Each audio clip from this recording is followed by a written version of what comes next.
কাফির মুশরিক মুনাফিকেরা এই খবর যখন পেয়ে যাবে, তখন ইমাম মাহদিকে হত্যা করার জন্য সম্মিলিত একটা বাহিনী কাবা ঘরের দিকে তারা পাঠাবে।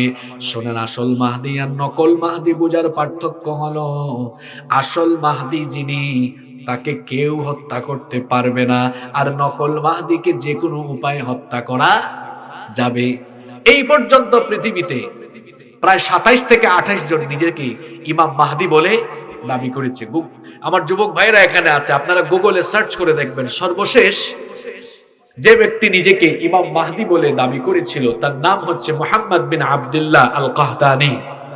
1980 সালে, কত সালে বলেছি, চেয়ারটা একটু উঁচা হইলে ভালো হইতো, আমি আপনাদেরকে ভালো করে দেখতে পারতাম, একটু নিচা হয়ে গেছে। যাই হোক, মুহাম্মদ বিন আব্দুল্লাহ আল কাহতানি কত সালে বলেন না, একটু কথা বলেন।